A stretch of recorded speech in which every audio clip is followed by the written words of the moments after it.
গল্পকথন by Juthi চ্যানেলে আজকে শুনবেন হুমায়ূন আহমেদের লেখা উপন্যাস ময়ূরাক্ষী দ্বিতীয় পর্ব। হিমু ভাই, তুই কি এখনো জেগে আছিস? রাতে আমার ঘুম হয় না। বলিস কি? ঘুমের ওষুধ খাই, তাতে লাভ হয় না। 10 মিলিগ্রাম করে ফ্রিজিয়াম। আজ খেয়েছিস? না, আজ সারা রাত তোমার সঙ্গে গল্প করব। গল্প করতে ইচ্ছে করছে না। আয়, তোকে ঘুম পাড়িয়ে দিই। ঘুমোতে ইচ্ছে করছে না। আজ ঘুমিয়ে থাক, কাল গল্প করব। ঘুম আসবে না। বললাম ঘুম এনে দিচ্ছি, নাকি তুই আমার কথা বিশ্বাস করিস না? কি যে বলো, কেন বিশ্বাস করব না? তুমি যা বলো তাই হয়। বেশ, তাহলে চোখ বন্ধ কর। করলাম। মনে কর তুই হেঁটে হেঁটে যাচ্ছিস। চৈত্র মাসের কড়া রোদ। হাঁটছিস শহরের রাস্তায়। হ্যাঁ, এখন তুই শহর থেকে বেরিয়ে এসেছিস। গ্রাম, বিকেল হচ্ছে। সূর্য নরম, রোদে কোনো তেজ নেই। ফুরফুর বাতাস। তোর শরীর ঠান্ডা হয়ে এসেছে। হঠাৎ তোর সামনে একটা নদী পড়ল। নদীতে হাঁটু জল। কি ঠান্ডা পানি, কি পরিষ্কার। আজলা ভরে তুই পানি খাচ্ছিস। ঘুমে তোর চোখ জড়িয়ে আসছে। ইচ্ছে করছে নদীর মধ্যেই শুয়ে পড়তে। নদীর ধারে বিশাল একটা পাকুড় গাছ। তুই সেই পাকুড় গাছের নিচে এসে দাঁড়িয়েছিস। এখন শুয়ে পড়লি। খুব নরম হালকা দুর্বাঘাসের উপরে শুয়েছিস। আর জেগে থাকতে পারছিস না। রাজ্যের ঘুম তোর চোখে। বাদল এবার আর হু বলল না। কিছুক্ষণের মধ্যে তার ভারী নিঃশ্বাসের শব্দ শোনা গেল।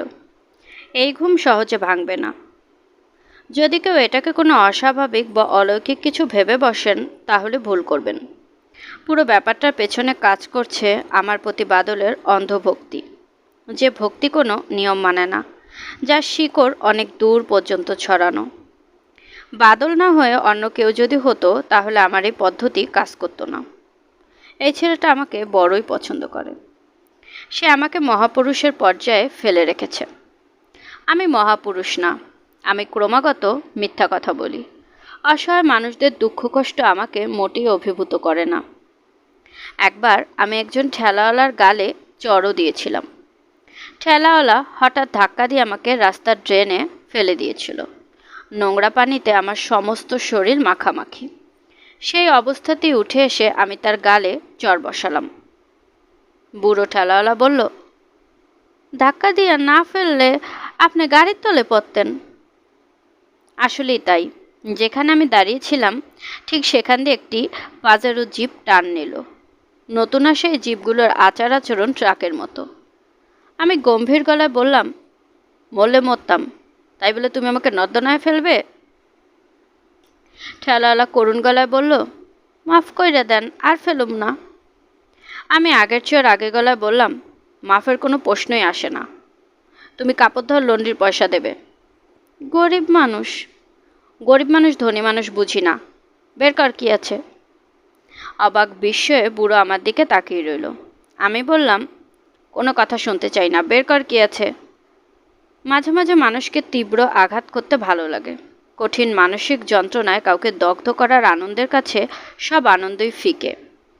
এই লোকটি আমার জীবন রক্ষা করেছে। সে কল্পনাও করেনি কারো জীবন রক্ষা করে সে এমন বিপদে পড়বে। যদি জানতো এই অবস্থা হবে, তাহলে কি সে আমার জীবন রক্ষা করার চেষ্টা করত? বুড়ো গামছায় মুখের ঘাম মুছতে মুছতে বলল, বুড়া মানুষ, মাফ করে দেন। টাকা পয়সা কিছু তোমার কাছে নেই? যে না, কাইলো কোনো টিরিপ পাই নাই, আইজও পাই নাই। যাচ্ছ কোথায়? রায়ের বাজার। ঠিক আছে, আমাকে কিছু দূর তোমার গাড়িতে করে নিয়ে যাও। এতে খানিকটা হলেও উসুল হবে। আমি তার গাড়িতে উঠলাম। বৃদ্ধ আমাকে টেনে টেনে নিয়ে চলল। পেছন থেকে ঠেলছে তার নাতি কিংবা তার ছেলে। এই পৃথিবীর নিষ্ঠুরতায় তারা দুজনই মর্মাহত। পৃথিবী যে খুবই অকরুণ জায়গা তা তারা জানে। আমি আরও ভালোভাবে তা জানিয়ে দিচ্ছি। রাস্তার এক জায়গায় ঠেলাগাড়ি থামিয়ে আমি চা নিয়ে গাড়িতে বসে বসেই খেলাম। তাকিয়ে দেখি বাচ্চা ছেলেটির চোখ মুখ ক্রোধ ও ঘৃণায় কালো হয়ে আছে। যে কোনো মুহূর্তে সে ঝাঁপিয়ে পড়বে আমার উপর। আমি তার ভেতরে ক্রোধ এবং ঘৃণা আরও বাড়াতে চাচ্ছি।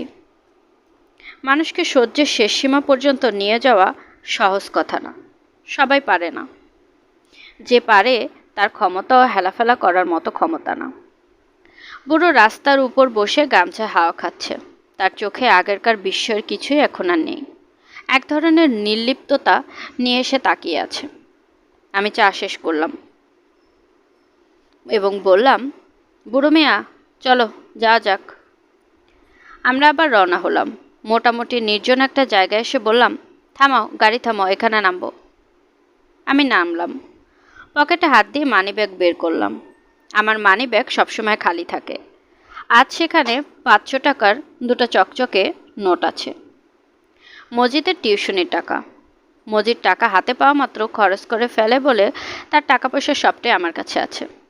বুড়ো মিয়া, যে তুমি আমার জীবন রক্ষা করেছো, কাজটা খুব ভালো করনি। যাই হোক, করে ফেলেছো যখন, তখন তো আর কিছু করার নেই। তোমাকে ধন্যবাদ। দেখি আরও কিছুদিন বেঁচে থাকতে কেমন লাগে। তোমাকে আমি সামান্য কিছু টাকা দিতে চাই। এই টাকাটা আমার জীবন রক্ষা করার জন্য না, তুমি যে কষ্ট করে রোদের মধ্যে আমাকে টেনে টেনে এত দূর আনলে তার জন্য। 500 তোমার, 500 এই ছেলেটার। বুড়ো হতভম্ব হয়ে তাকিয়ে রইল। আমি কোমল গলায় বললাম, এই রোদের মধ্যে আজ আর গাড়ি নিয়ে বের হয়েও না, বাসায় চলে যাও, বাসায় গিয়ে বিশ্রাম করো। বুড়ো চোখ দিয়ে পানি পড়ছে। ব্যাপারটা এরকম ঘটবে আমি তাই আশা করছিলাম। বাচ্চা ছেলেটির মুখে ক্রোধ ও ঘৃণার চিহ্ন এখন আর নেই। তার চোখ এখন অসম্ভব কোমল। আমি বললাম, এই তোর নাম কি রে? লালটু মিয়া। প্যান্টের বোতাম লাগা বেটা, সব দেখা যাচ্ছে। লালটু মিয়া হাত দিয়ে প্যান্টের ফাঁকা অংশ ঢাকতে থাকতে বলল, বোতাম নাই? তাহলে তো সব সমস্যার সমাধান, হাত সরিয়ে ফেল, আলো হাওয়া খাক। লালটু মিয়া হাসছে। হাসছে বুড়ো ঠেলাওয়ালা। তাদের কাছে এখন আমি তাদেরই একজন। বুড়ো বলল, আব্বাজি আসেন, 3জনে মিলে চা খাই, তিয়াস লাগছে। পয়সা কে দেবে, তুমি? আমার হাতে কিন্তু আর একটা পয়সাও নেই। বুড়ো আবার হাসল। আমরা একটা চায়ের দোকানের দিকে রওনা হলাম। নিজেকে সেই সময় মহাপুরুষ বলে মনে হচ্ছিল। আমি মহাপুরুষ নই, কিন্তু এই ভূমিকায় অভিনয় করতে আমার বড় ভালো লাগে। মাঝে মধ্যে এই ভূমিকায় আমি অভিনয় করি, মনে হয় ভালোই করি। সত্যিকার মহাপুরুষরাও সম্ভবত এত ভালো করতেন না। আমি অবশ্যই এখন পর্যন্ত কোনো মহাপুরুষ দেখিনি। তাদের চিন্তাভাবনা কাজকর্ম কেমন তাও জানি না। মহাপুরুষদের কিছু জীবনী পড়েছি, সেই সব জীবনীও আমাকে আকৃষ্ট করতে পারেনি। টয় স্টলে 13 বছরের একজন বালিকাকে ধর্ষণ করেছিলেন। সেই ভয়াবহ ঘটনা তিনি স্বীকার করেছেন।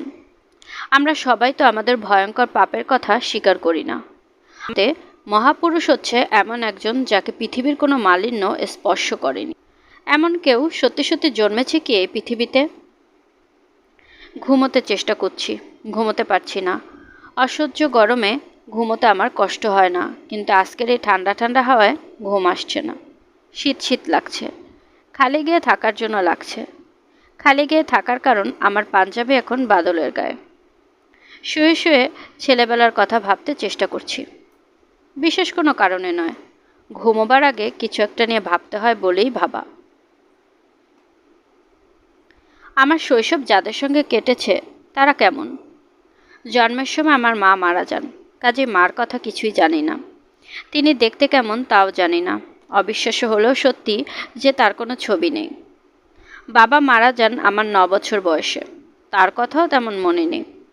তার কথা মনে পড়লে একটা উদ্বিগ্ন মুখ মনে আসে।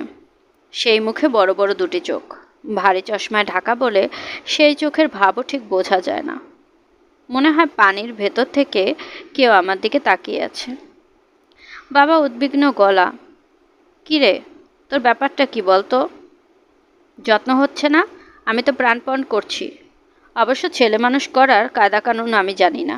কি যে ঝামেলায় পড়লাম। তোমার অসুবিধাটা কি বলো তো? পেট ব্যথা করছে? বাবার বোধহয় ধারণা ছিল শিশুদের একটিমাত্রই সমস্যা পেটে ব্যথা। তারা যখন মন খারাপ করে বসে থাকে তখন বুঝতে হবে তার পেট ব্যথা করছে। গভীর রাতে ঘুম ভেঙে কোনো শিশু যদি জেগে ওঠে, কাঁদতে থাকে তখন বুঝতে হবে তার পেটে ব্যথা। বাবার কাছ থেকে কত অসংখ্যবার যে শুনেছি, কি রে হেমু, তোর কি পেট ব্যথা নাকি? মুখটা এমন কালো কেন? কোন জায়গাটায় ব্যথা দেখি? বাবা যে একজন পাগল ধরনের মানুষ এটা বুঝতে আমার তেমন দেরি হয়নি। শিশুদের বোধশক্তি ভালো। পাগল না হলে নিজের ছেলের নাম কেউ হিমালয়ে রাখে? স্কুলে ভর্তি করাতে গিয়ে হেড স্যার গম্ভীর গলায় বললেন, ছেলের নাম কি বললেন? হিমালয়? জি। এসব কিছু আছে? হেড স্যার অত্যন্ত গম্ভীর গলায় বললেন, ও। বাবা উৎসাহের সঙ্গে বললেন, নদীর নামে মানুষের নাম হয়, ফুলের নামে নাম হয়, গাছের নামে হয়, হিমালয়ের নামে নাম হতে দোষ কি? হিমালয় নাম রাখার বিশেষ কোনো তাৎপর্য কি আছে?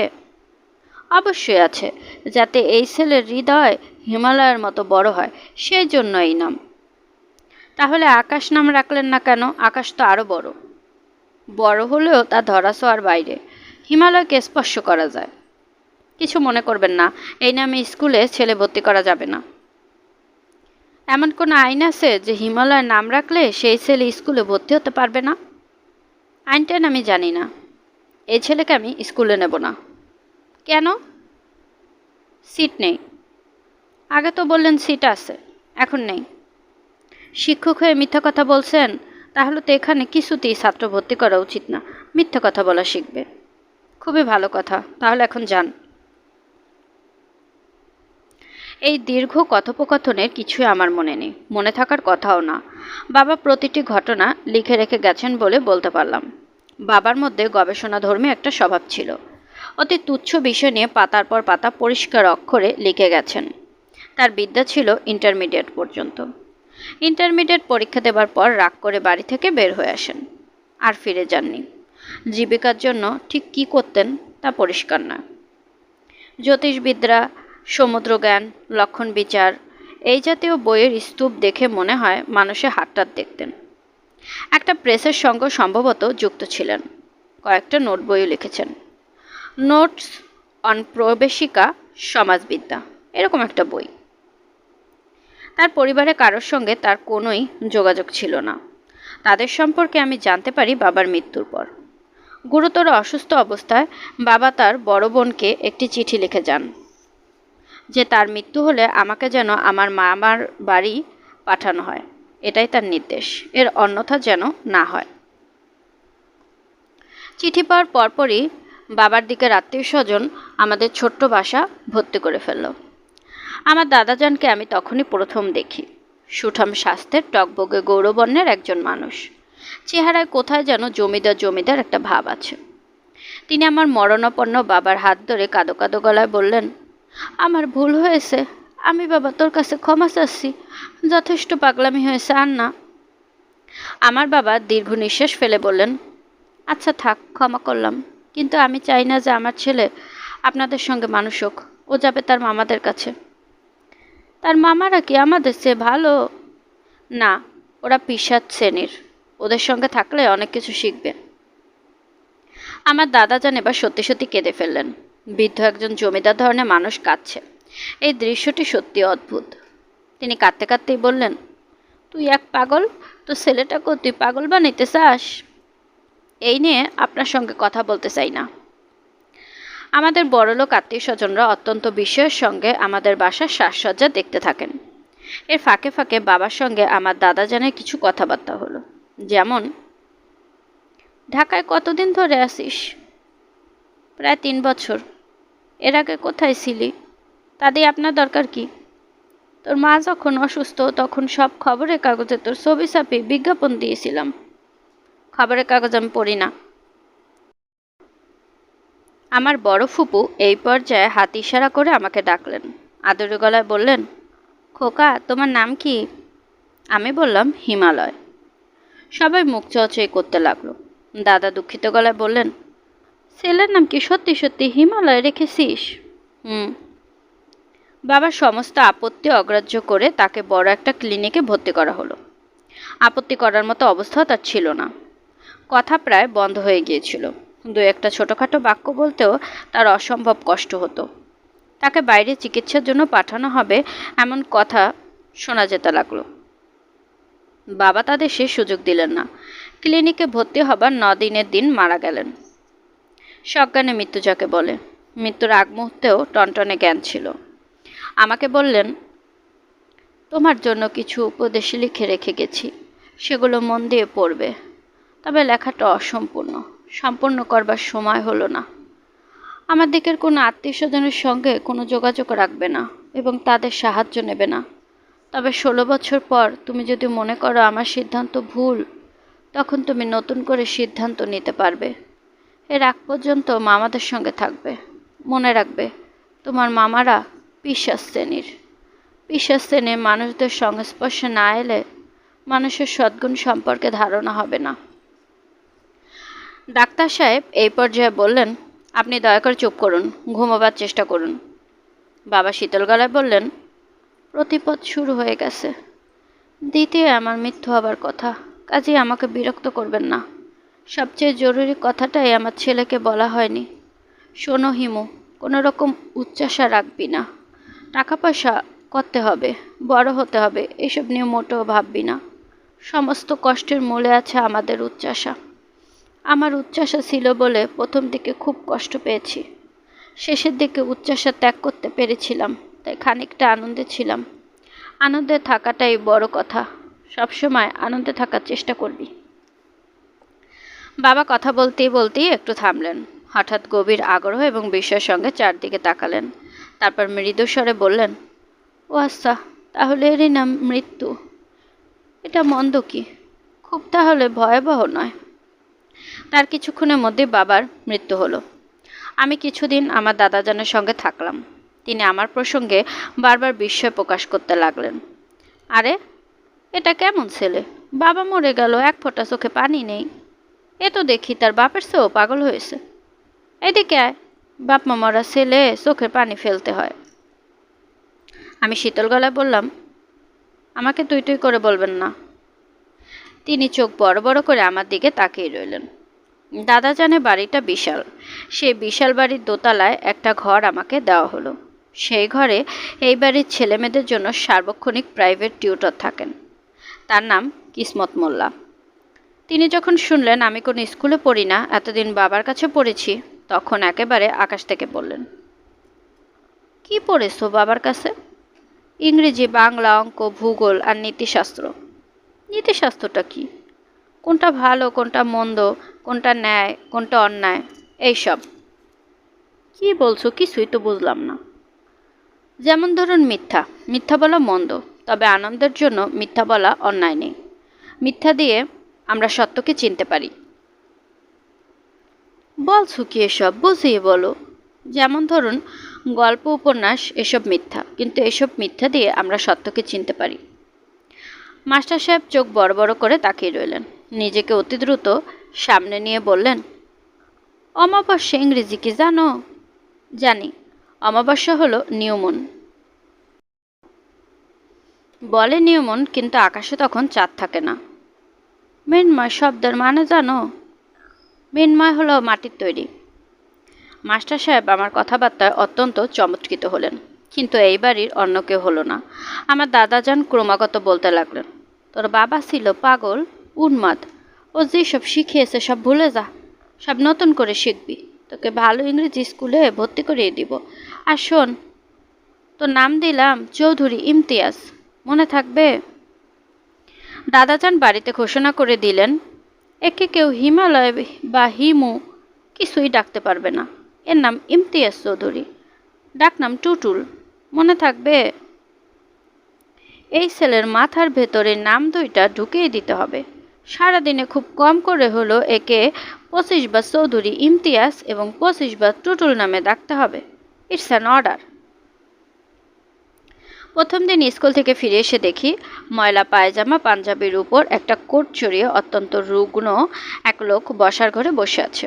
তার হাতে চকচকে নতুন একটা ছাতা। মনে হচ্ছে আজই ছাতা কেনা হয়েছে। ভদ্রলোকের মুখ ভর্তি পান। অ্যাস্ট্রেতে সে পানের পিক ফেলছে।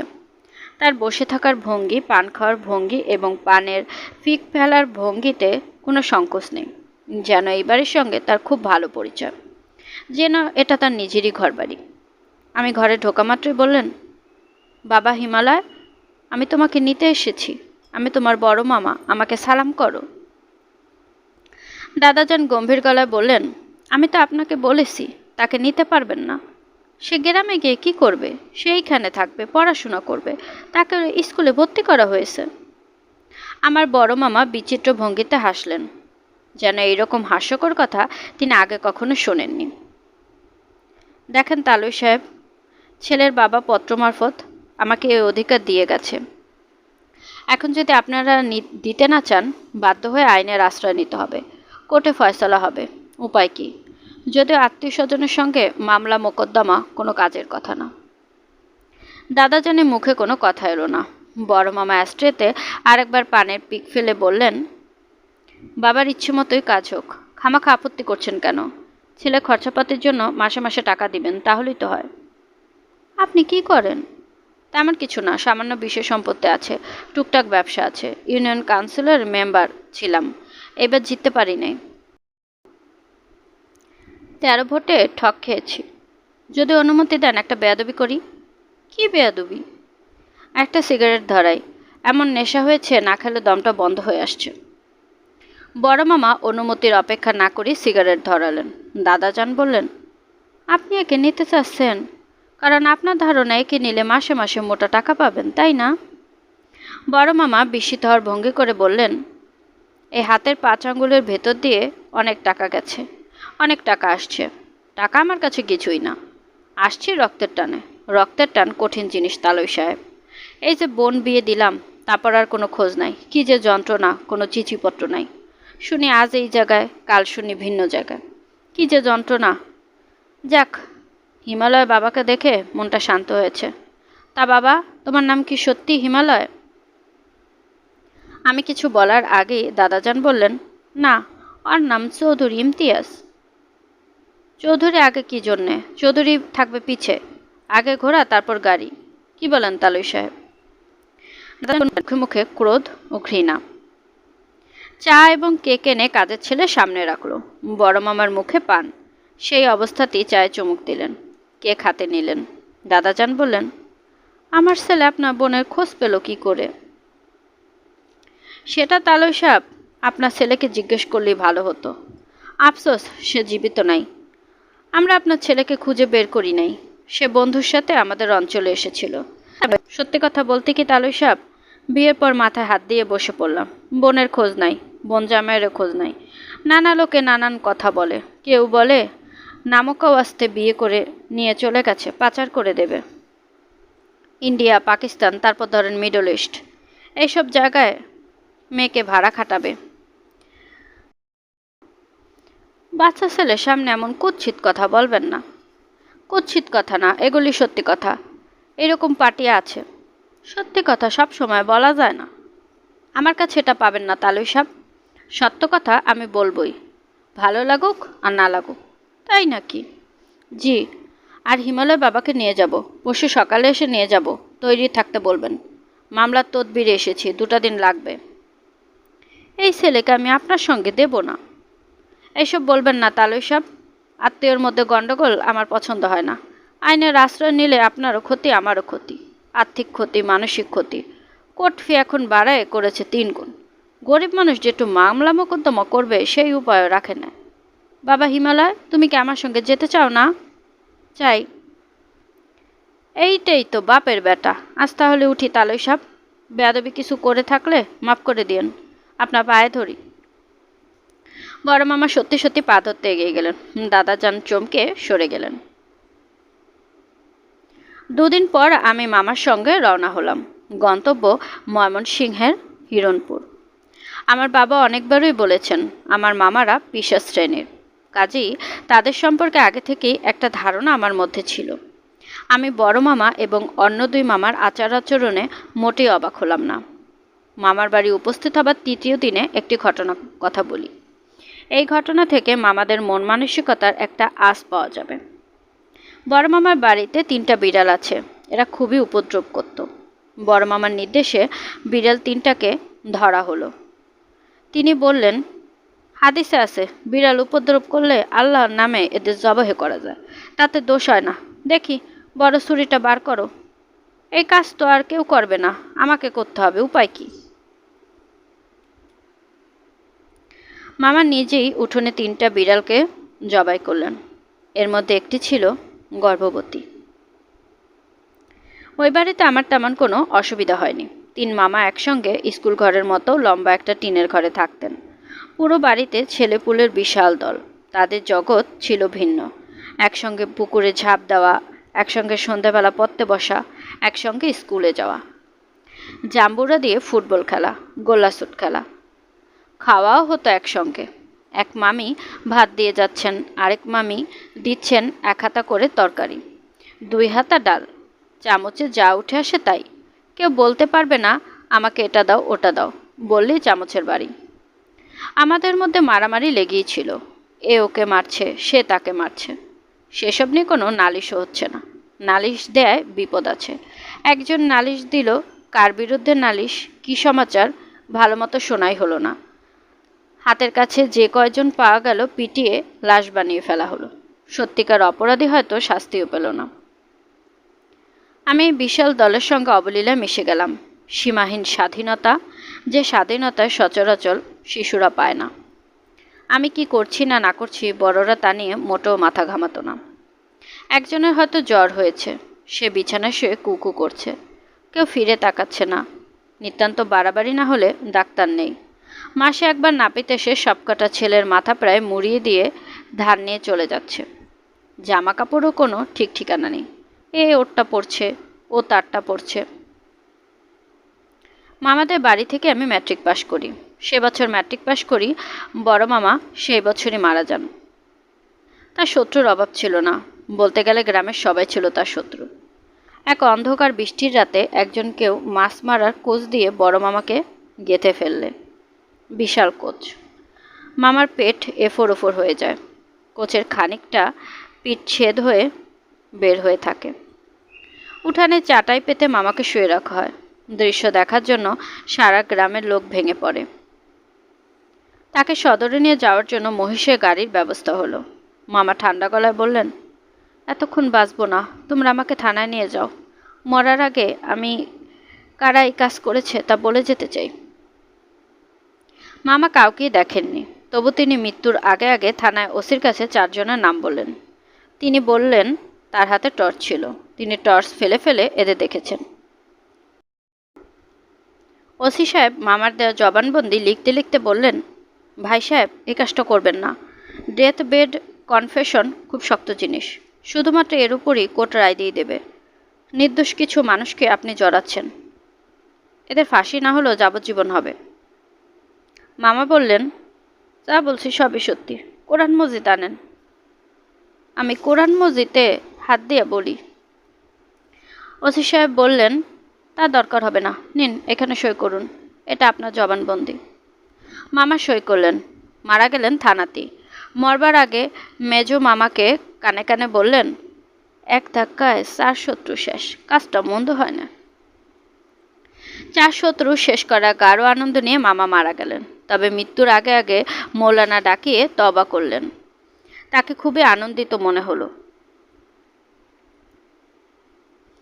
বড় মামি বেকুল হয়ে কাঁদছিলেন। তাকে ডেকে বললেন, তওবা করে ফেলেছি, এখন আর চিন্তা নেই, সব পাপ মাপ হয়ে গেছে, সরাসরি বেহেশতে দাখিল হব, খামাখা কান্দো কেন? তওবা সময় মতো করতে না পারলে অসুবিধা ছিল, আল্লাহ পাকের অসীম দয়া, সময় পাওয়া গেছে, কান্নাকাটি না করে আমার কানের কাছে দূরত পড়ো, কোরআন মজিদ পাঠ করো। মামার মৃত্যুর পর আমি ঢাকা চলে এলাম। নতুন জীবন শুরু হলো বড় ফুপুর সঙ্গে। প্রবল ঝাঁকুনিতে ঘুম ভাঙল। চোখ মেলে দেখি বড় ফুপু। পাশের বিছানা খালি, বাদল নেই। সকালে ঘুম ভাঙতে প্রথম যে জিনিসটা জানতে ইচ্ছা করে তা হচ্ছে কটা বাজে। বড় ফুপুকে এই প্রশ্ন করব না ভাবছি। তখন তিনি কাঁদো কাঁদো গলায় বললেন, কেলেঙ্কারি হয়েছে। কি কেলেঙ্কারি? মানুষকে মুখ দেখাতে পারবো না। আমি বিছানায় বসতে বসতে বললাম, মেরিন ইঞ্জিনিয়ার রাতে এসেছিল, তারপরে ফিরে যায় নাই, তাই তো? তুই জানলি কি করে? অনুমান করছি। আমি সকালে একতলায় গিয়ে দেখি ওই ছেলে আর রিনকি। ছেলে নাকি রাতে তোর ফুপার অসুখের খবর পেয়ে এসেছিল, ঝড় বৃষ্টি দেখে আর ফিরে যায়নি। আর ওই বদমেয়ে সারা রাত ওই ছেলের সঙ্গে গল্প করেছে। বলো কি? আমার তো হাত ঘামছে। কীরকম বদমেয়ে চিন্তা করে দেখ। মেয়ের কত বড় সাহস! ওই ছেলে এসেছে ভালো কথা, আমাকে খবরটা দিবি না? আমি গম্ভীর গলায় বললাম, ওই ছেলেরই বা কেমন আক্কেল, রাত দুপুর এলো কি জন্য? হ্যাঁ, দেখ না কাণ্ড, বিয়ে হয়নি কিছু না, শুধু বিয়ের কথা হয়েছে। এর মধ্যে নাকি সারা রাত জেগে গল্প করতে হবে। রাত কি চলে গেছে নাকি? খুবই সত্যি কথা। এখন ধর কোনো কারণে বিয়ে যদি ভেঙে যায়, তারপর আমি মুখ দেখাবো কিভাবে? আমি এক্ষুনি নিচে যাচ্ছি ফুপু, ওই ফাজিল ছেলের গালে ঠাস করে একটা চড় মারবো। তারপর দ্বিতীয় চড় রিনকির গালে। মেয়ে বলে তাকে ক্ষমা করার কোনো অর্থ হয় না। তুই সবসময় অদ্ভুত কথাবার্তা বলিস কেন? ওই ছেলে গালে তুই চড় মারতে পারবি? কেন পারবো না? যে ছেলে দুদিন পর এবারে জামাই হচ্ছে, তার গালে তুই চড় মারতে চাস? তোর কাছে আসলাম একটা পরামর্শের জন্য। আজই ওদের বিয়ে লাগিয়ে দাও। আজই বিয়ে লাগিয়ে দেবো? কাজী ডেকে এনে বিয়ে পড়ে দাও, ঝামেলা চুকে যাক। তারপর ওরা যত রাত করে ইচ্ছা গল্প করুক। আসল অনুষ্ঠান পরে হবে, বিয়েটা হয়ে যাক। ফুফু নিঃশ্বাস ফেলেন। মনে হচ্ছে আমার কথা তার মনে ধরেছে। আমি বললাম, তুমি চাইলে আমি ছেলেকে বলতে পারি। ওরা আবার ভাববে না তো যে আমরা চাপ দিচ্ছি? চাপাচাপির কি আছে? ছেলে এমন কি রসগোল্লা, মার্বেলের মতো সাইজ। বিয়ে যে দিচ্ছি এতেই তার ধন্য হওয়া উচিত। তার তিন পুরুষের ভাগ্য যে আমরা। ফুপু বিরক্ত স্বরে বললেন, ছেলে এমন কি খারাপ? খারাপ তা তো বলছি না, একটু শর্ট। তা পুরুষ মানুষের শর্টে কিছু যায় আসে না। পুরুষ হচ্ছে সোনার চামচ, সোনার চামচ বাঁকাও ভালো। আজ ওই বিয়ের ব্যাপারে ছেলে কি রাজি হবে? দেখি, কথা বলে আমার ধারণা হবে। তোর কথা তো সবসময় আবার মিলে যায়, একটু দেখ কথা বলে। আমি আমার পাঞ্জাবি খুঁজে পেলাম না। ফুপু বললেন, বাদল ভোরবেলায় ওই পাঞ্জাবি গায়ে বের হয়ে গেছে। আমি বাদলের একটা শার্ট গায়ে দিয়ে নিচে নামতে নামতেই মেরিন ইঞ্জিনিয়ার সাহেব লাজুক গলায় বললেন, হিমু ভাই, আপনাকে একটা কথা বলতে চাই। খুব লজ্জা লাগছে অবশ্য। বলে ফেলো। রিনকির খুব শখ পূর্ণিমা রাতে সমুদ্র কেমন দেখায় সেটা দেখবে। দুদিন পরেই পূর্ণিমা। ও আচ্ছা, দুদিন পরে পূর্ণিমা, তা তো জানতাম না। মানে কথার কথা বলছি, ধরুন আজ যদি বিয়েটা হয়ে যায়, তাহলে আজ রাতের ট্রেনে রিনকিকে নিয়ে কক্সবাজারের দিকে রওনা হতে পারি। বিয়ের আনুষ্ঠানিকতা শেষ করে রাখা আর কি। পরে একটা রিসেপশনের ব্যবস্থা না হয় হবে। তোমার দিকের আত্মীয় স্বজনরা? ওদের আমি ম্যানেজ করব। আপনি যদি শুধু একটু বুঝিয়ে সুঝিয়ে সবাইকে রাজি করান। মানে রিঙ্কি বেচারি দীর্ঘদিনের শখ, ওর জন্যই খারাপ লাগছে। না না, তা তো বটেই। দীর্ঘদিনের শখ থাকলে তা তো মেটানোই উচিত। রাতের টিকিট পাওয়া যাবে তো? রেলওয়েতে আমার লোক আছে হিমুবাই। আর তাহলে আমি এদিকটা ম্যানেজ করছি। আনন্দে ইঞ্জিনিয়ার সাহেবের চোখ চকচক করছে। সে গাঢ় গলায় বলল, রিনকি আমাকে বলেছিল হিমু ভাইকে বললেই উনি ম্যানেজ করে দিবেন। আপনি যে সত্যি সত্যি করবেন বুঝিনি। আমি হাসতে হাসতে বললাম, কী নিয়ে গল্প করলে সারা রাত? গল্প আর কি করব বলুন। রিনকি এমন অভিমানী, কিছু বলতেই তার চোখে পানি এসেছে। সুপার সেন্সিটিভ মেয়ে। কথায় কথায় একসময় বলেছিলাম যে ইউনিভার্সিটিতে পড়ার সময় হেনা নামে একটা মেয়ের সঙ্গে সামান্য পরিচয় হয়েছিল। এতেই রিনকি কেঁদে অস্থির। আমাকে বলছে আর কোনোদিনও যদি ওই মেয়ের নাম মুখে আনি সে নাকি সুইসাইড করবে। এরকম সেন্সিটিভ মেয়ে নিয়ে বাস করা কঠিন হবে। খুবই দুশ্চিন্তা লাগছে মোবাই। ইঞ্জিনিয়ার সাহেবকে কিন্তু মোটেও চিন্তিত মনে হলো না, বরং খুবই আনন্দিত মনে হলো। আমার ধারণা প্রায় সে হেনার কথা বলে রিনকিকে কাঁদাবে, কাঁদিয়ে আনন্দ পাবে। রিনকিও কেঁদে আনন্দ পাবে। ওদের এখন আনন্দেরই সময়। আমি বললাম, কথা বলে সময় নষ্ট করার কোনো মানে নেই। তুমি তোমার আত্মীয় স্বজনদেরকে বলো। তার চেয়ে যা জরুরি তা হচ্ছে টিকিটের ব্যবস্থা। আমি ফুপা ফুপুকে রাজি করাচ্ছি। রাজি হয়েছেন কি না জেনে গেলে ভালো হতো না হিমু ভাই? আমি ভবিষ্যৎ বলতে পারি, তুমি কি এটা জানো না? জানি। আমি চোখের সামনে দেখতে পাচ্ছি তোমরা দুজন হাত ধরাধরি করে সমুদ্রের পাড়ে হাঁটছো। অসম্ভব সুন্দর জ্যোৎস্না হয়েছে। সমুদ্রের পানি রূপার মতো চকচক করছে। আর তোমরা? আমরা কি? থাক, সবটা বললে রহস্য শেষ হয়ে যাবে। আপনি একজন অসাধারণ মানুষ হিমু ভাই, অসাধারণ।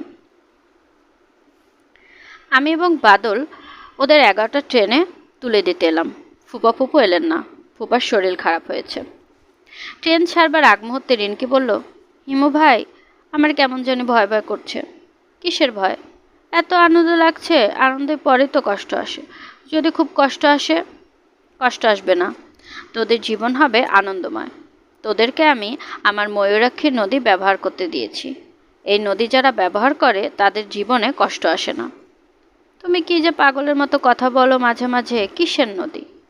আছে একটা নদী, আমি আমার অতি প্রিয় মানুষদের শুধু এই নদী ব্যবহার করতে দিই, অন্য কাউকে দেই না। তুই আমার অতি প্রিয় একজন, যদিও খানিকটা বোকা, তবু প্রিয়। তুমি একটা পাগল, তোমার চিকিৎসাও দরকার। ট্রেন নড়ে উঠল। আমরা জানালার সঙ্গে সঙ্গে এগুতে লাগলাম। রিনকির আনন্দ মুখ দেখতে এত ভালো লাগছে।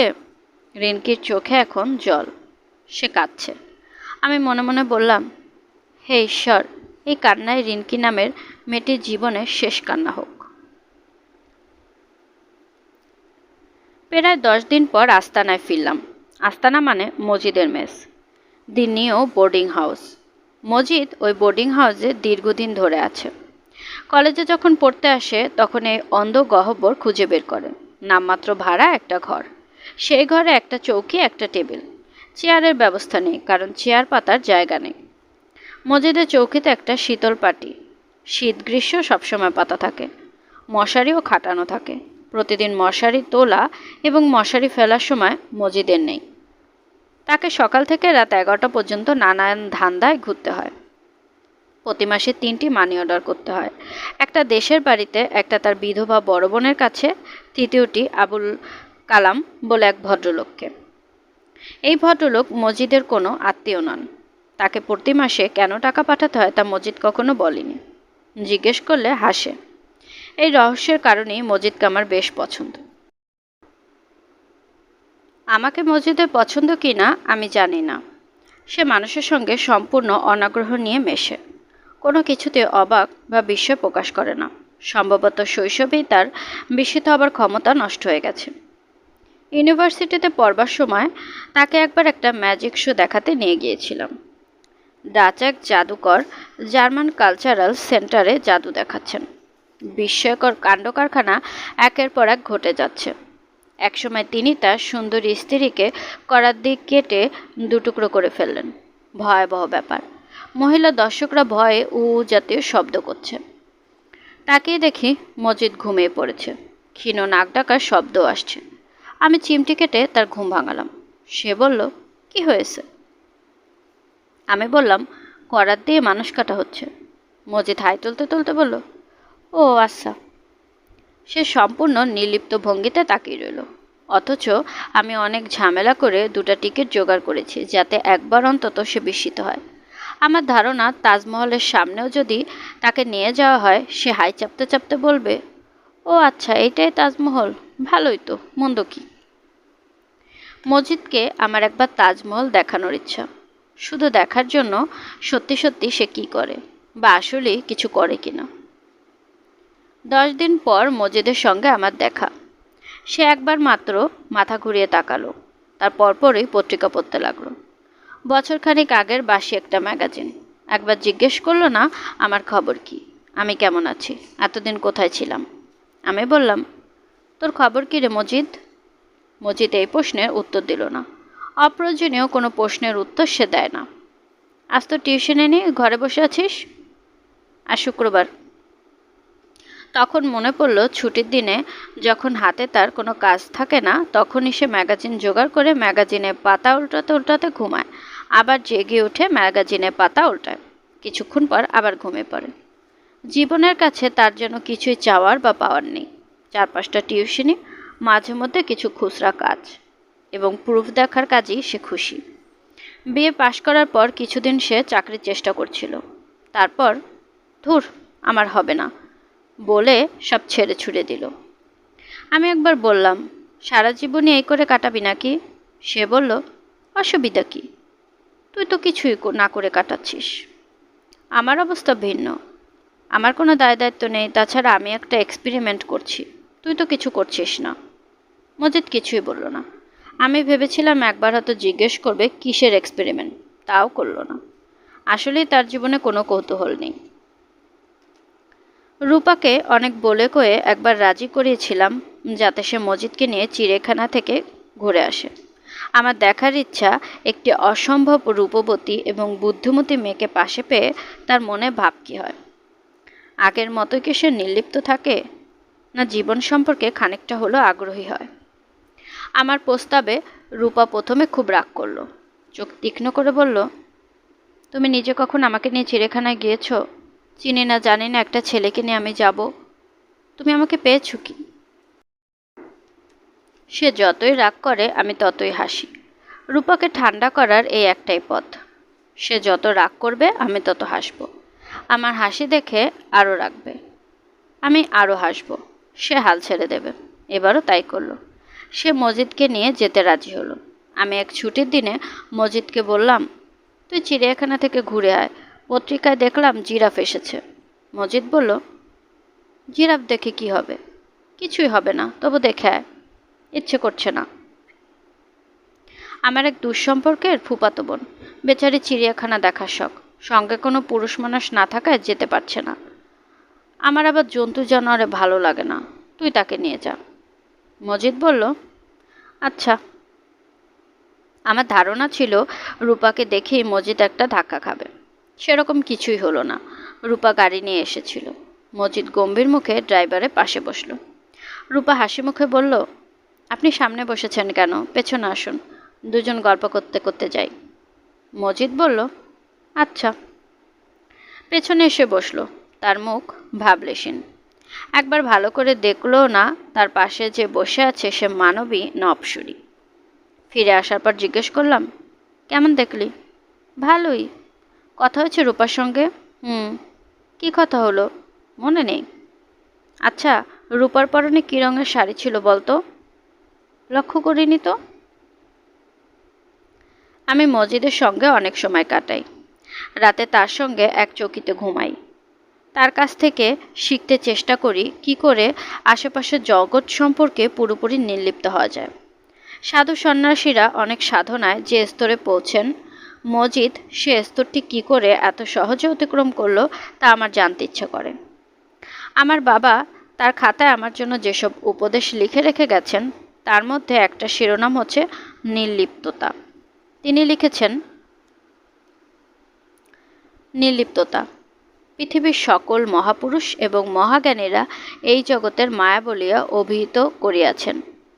আমি আমার ক্ষুদ্র চিন্তা ও ক্ষুদ্র বিবেচনায় দেখিয়াছি আসলেই মায়া। স্বামী ও স্ত্রীর প্রেম যেমন মায়া বই কিছুই নয়, ভ্রাতা ও ভগ্নীর স্নেহ সম্পর্ক তাই। যে কারণে স্বার্থে আঘাত লাগিবা মাত্র স্বামী স্ত্রীর প্রেম বা ভ্রাতা ভগ্নীর ভালোবাসা কর্পূরের মতো উড়িয়া যায়। কাজেই তোমাকে পৃথিবীর সর্ববিষয়ে পুরোপুরি নির্লিপ্ত হইতে হবে। কোনো কিছুর প্রতি তুমি যেমন আগ্রহ বোধ করিবে না, আবার অনাগ্রহ বোধ করিবে না। মানুষ মায়ার দাস, সে দাসত্ব শৃঙ্খল তোমাকে ভাঙিতে হইবে। মানুষের অসাধ্য কিছুই নাই, চেষ্টা করিলে তুমি তা পারিবে। তোমার ভিতরে সে ক্ষমতা আছে। সে ক্ষমতা বিকাশের চেষ্টা আমি তোমার শৈশবেই করিয়াছি। একই সঙ্গে তোমাকে আদর এবং অনাদর করা হইয়াছে। মাতার প্রবল ভালোবাসা হইতেও তুমি বঞ্চিত হইয়াছ। এই সমস্তই একটি বড় পরীক্ষার অংশ। এই পরীক্ষায় সফলকাম হইতে পারিলে প্রমাণ হইবে যে ইচ্ছা করিলে মহাপুরুষদের এই পৃথিবীতে তৈরি করা যায়। যদি একটি সাধারণ কুকুরকেও যথাযথ প্রশিক্ষণ দেওয়া যায়, সেই কুকুর শিকারী কুকুরে পরিণত হয়। একজন ভালো মানুষ পরিবেশের চাপে ভয়াবহ খুনিতে রূপান্তরিত হয়। যদি তাই হয় তবে কেন আমরা আমাদের ইচ্ছা অনুযায়ী মানুষ সম্প্রদায় তৈরি করতে পারিব না? বাবা আমার ভেতর থেকে মায়া কাটানোর চেষ্টা করেছেন। শৈশবের কথা কিছু কিছু মনে আছে। একটা খেলনা আমার হয়তো খুব পছন্দ হলো, তিনি কিনে আনলেন। গভীর আনন্দে আমি আত্মহারা। তখন হঠাৎ বাবা বললেন, আচ্ছা আয়, একবার এই খেলনাটাকে ভেঙে টুকরো টুকরো করে ফেলি। আমি বিস্মিত হয়ে বললাম, কেন? এমনি। বাবা একটা হাতুড়ি নিয়ে খেলনা ভাঙতে বসলেন।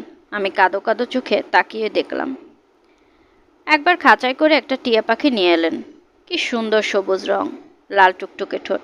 আমি বললাম, বাবা আমরা কি এটি পুষব? তিনি হাসি মুখে বললেন, হ্যাঁ। আনন্দে আমার চোখে পানি এসে গেল।